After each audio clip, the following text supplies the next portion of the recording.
energized and you have support and you're ready to go. So I just wanted to give you my full encouragement and support to continue on and find that place that you're looking for.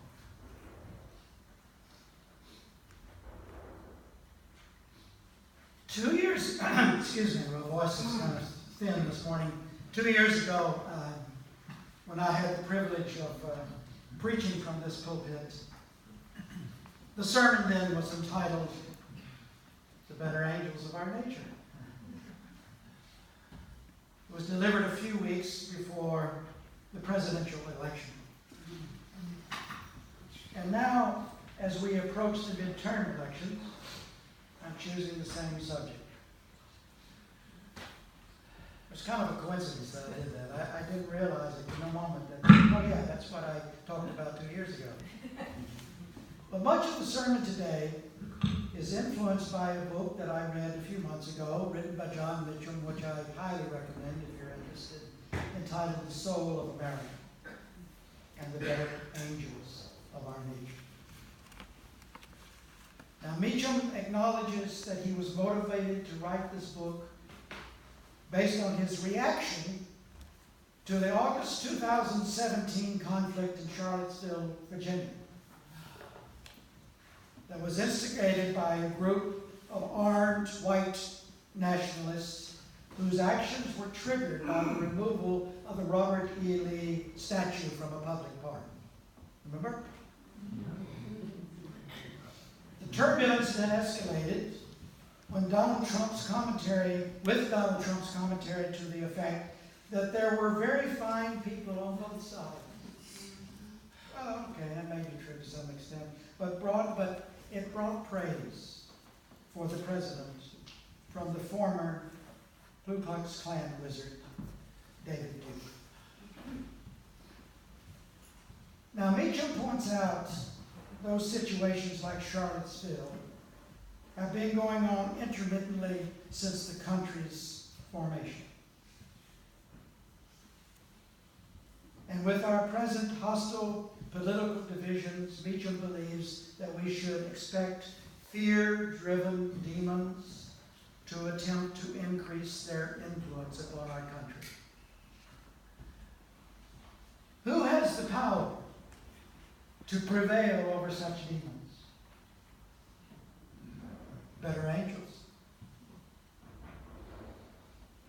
guided by their hopes of inclusion, social justice, and the flourishing of the masses. The soul of America is ultimately one of kindness and caring, not rancor and paranoia, based on the premise that we are all created equal.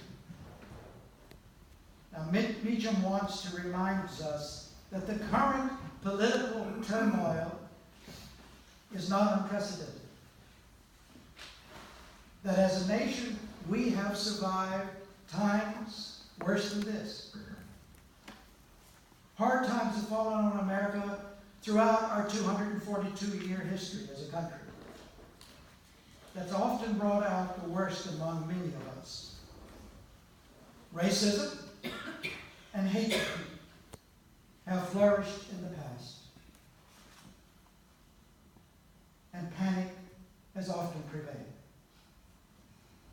Politicians elected to lead have instead catered to our worst instincts and separated us by race and gender and religion. And yet, each time, we have managed to overcome hatred and divisiveness by following the better angels of our nature. Better angels. Lincoln referred to our better angels in his inaugural address, as I read a few moments ago, delivered while facing imminent war between the country and the newly formed Confederate state of America. Lincoln was doing his best to inspire hope for the restoration of the Union.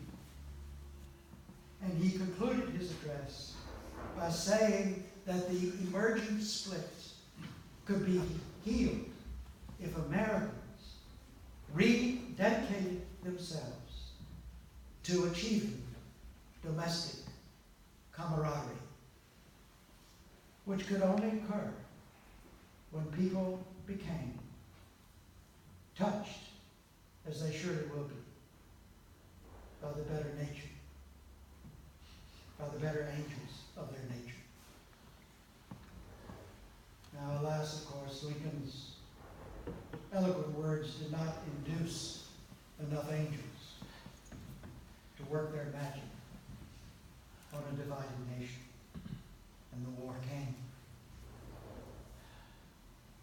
But American history, you see, is the story of a slow, painful progress. 2 steps forward when better angels drive the train, and 1 step back when the demons have their day. In bad times, it's vice versa. And according to Meacham, the historical struggle between good guys and bad guys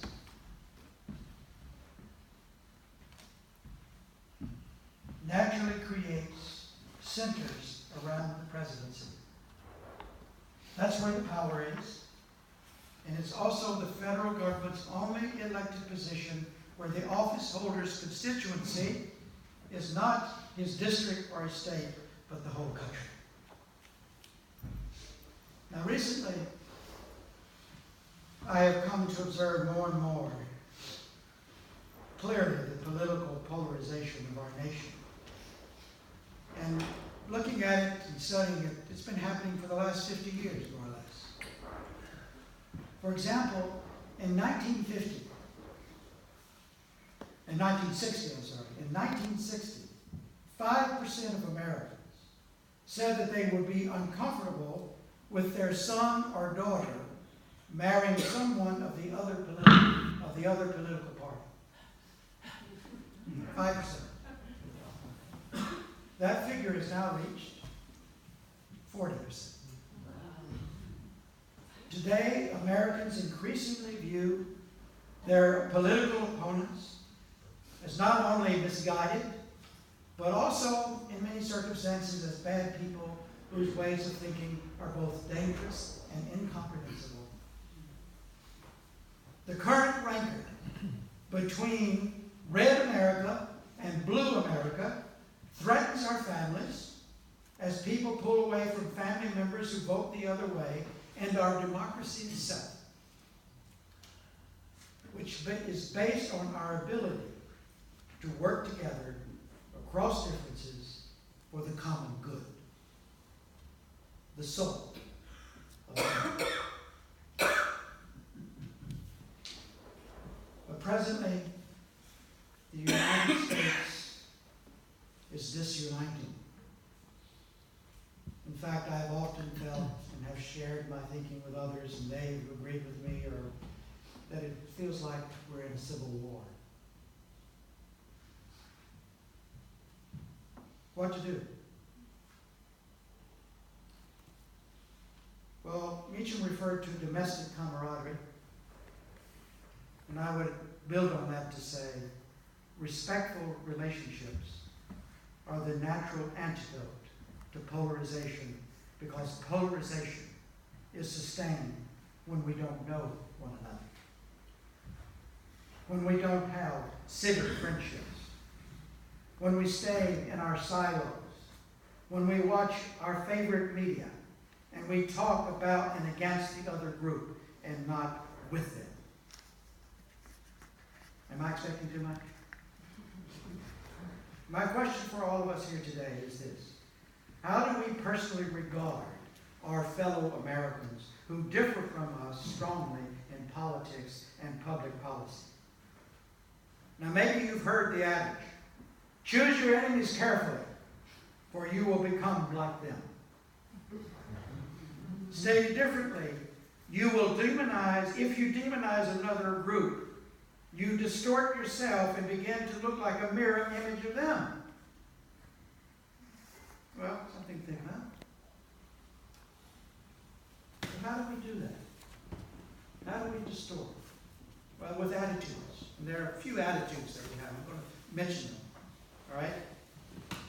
The first attitude is hatred, just pure hatred, toward a group who are out to destroy, in our opinion, the country. Maybe they are.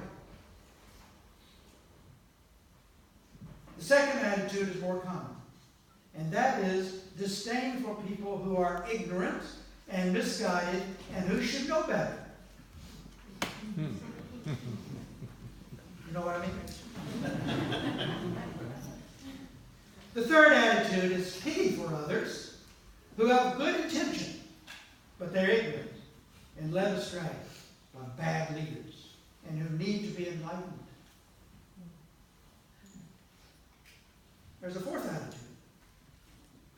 That's the basic, it is a basic respect for others who disagree with me, who have a rational view, but ultimately theirs is not the right approach to solving our nation's problems. That's a little better. But the fifth attitude is respect and appreciation. The other side has views that need to be included in the ultimate solutions. Are you kidding me? Well, I'm convinced that we only shift in the direction of respect by first seeking to understand others as they understand themselves. And then telling them what we think. As a marriage and family therapist, that's what I do. I'm trained to understand people who are locked in conflict. And I know from dealing with couples that in most cases, that they're not going to get any better. They're not going to improve if they have problems unless each person acknowledges some contribution to the polarization. It's never just one person. It's both. There are exceptions, but that's usually the case. Now, I have come to believe more and more that the polarization that we are experiencing these days in our nation is the feeling of alienation in many of our citizens. And I believe it comes from many sources that have gradually torn our social fabric, with groups feeling left out and left behind, and with our growing distrust of one another and our social institutions. Now, Ari Hochschild, who is a prominent sociologist that I read occasionally, has recently spent 5 years going back and forth between two heavily polluted counties in Louisiana that have massive job loss and were hubs of the Tea Party. Now, her goal was to try and understand how they could hate the Environmental Protection Agency and be supportive of the petroleum industry. What was their story? How could they do that? And in listening to them, she came up with a metaphor to which they responded, "You got it. You got it." And here was the metaphor. These folks have been standing in line for the American dream for a long time. And the American dream is beginning to recede out there. Things have been really hard. And other people, less deserving, haven't been in line as long as they have been in line ahead of them by the federal, and they've been included in that line ahead of them by the federal government.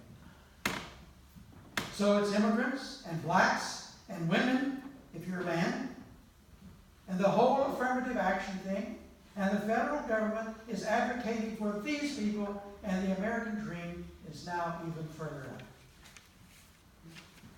That's according to Hochschild. And they feel their distrust for the American government is just. Rothschild asked people, what percentage of the American workforce do you think work for the federal government? And she had already looked it up. You know what it is? 1.5%.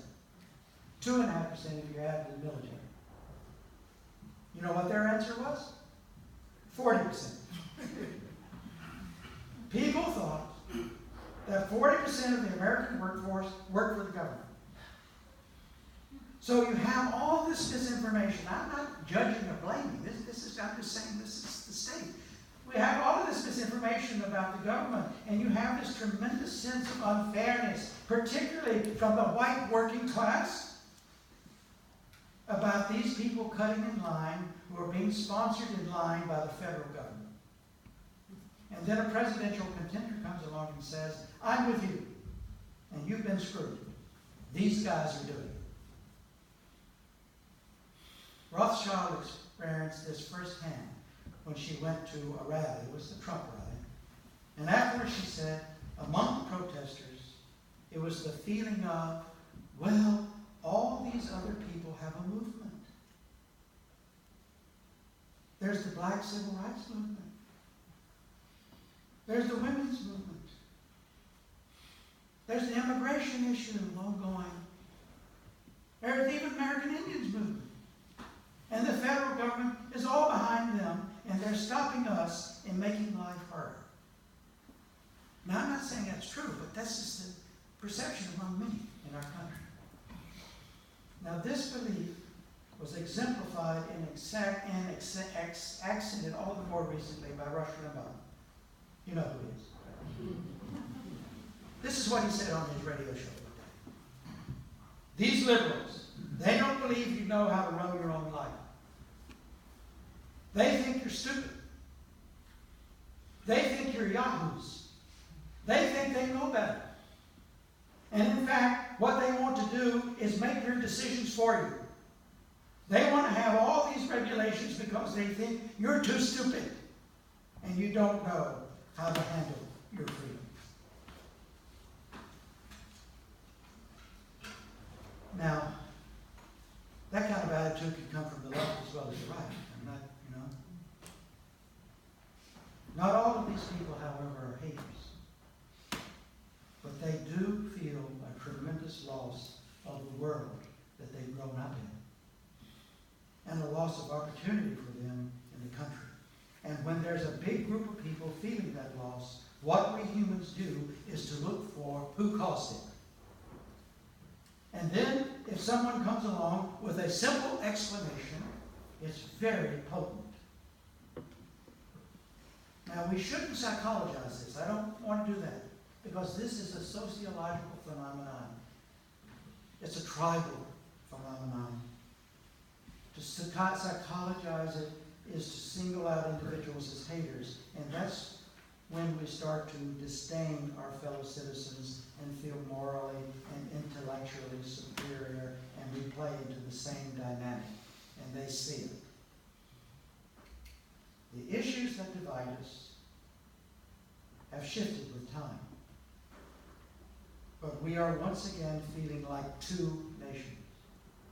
Back then, it was blue versus the gray.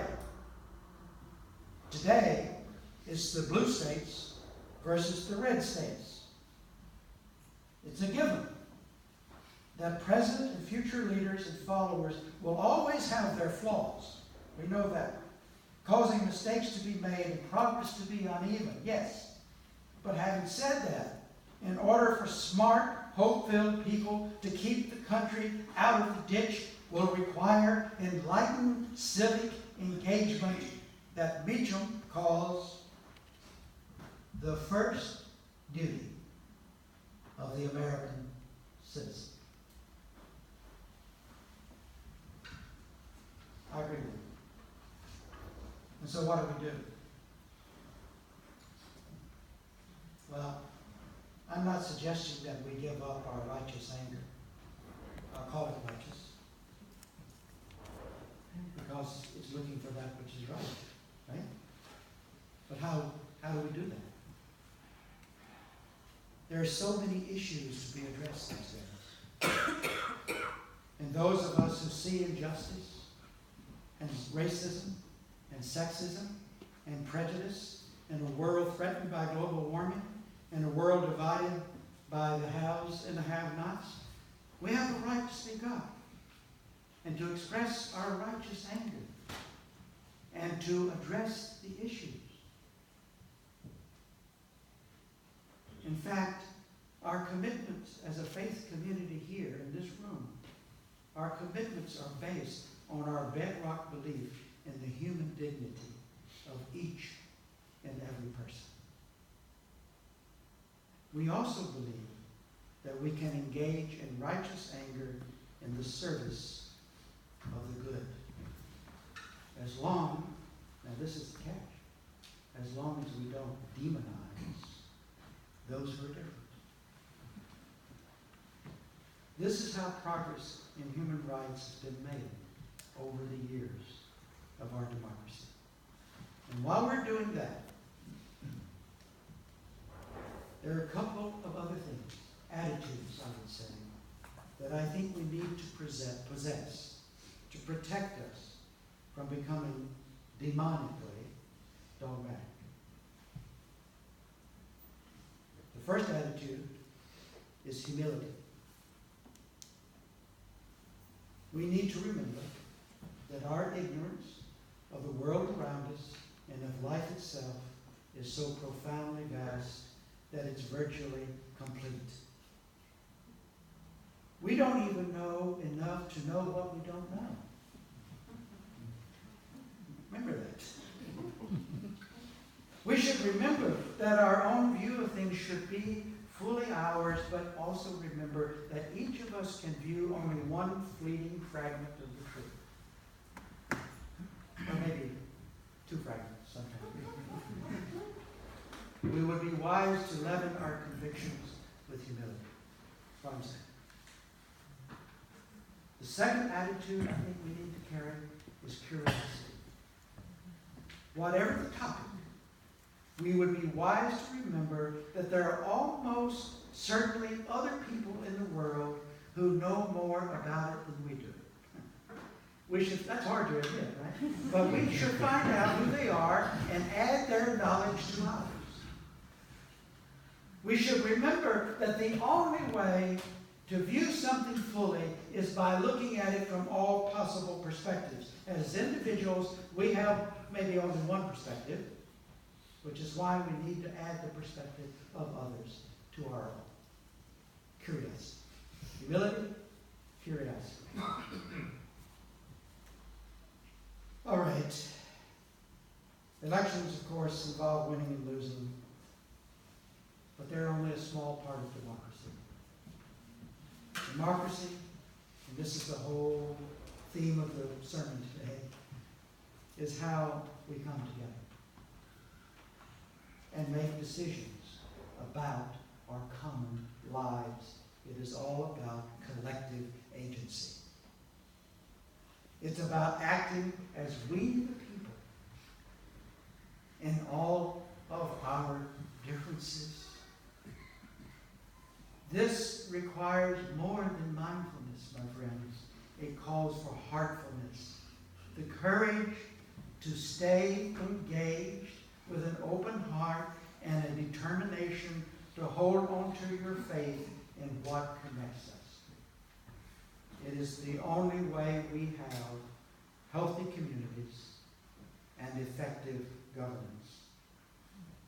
Again, that is the soul of America. Unitarian Universalism, by the way, is the only faith tradition, unless things have changed that I don't know, it's the only faith tradition I know that enshrines democracy in our core principles. So may we learn to live by democracy, because the alternative is fascism of the left or fascism of the right.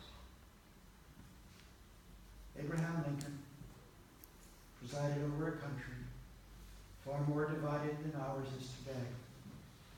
But he saw the promise of America in that dark time. We do well to heed his ending words in his first inaugural address. And I end now by reading it again. You with me? We're not enemies, but friends. We must not be enemies. Though passion may have strained, it must not break our bonds of affection. The mystic cords of memory, stretching from every battlefield and patriot grave to every living heart and hearthstone all over this broad land, will yet swell the chorus of the union when again, touched, as they surely will be, by the better angels.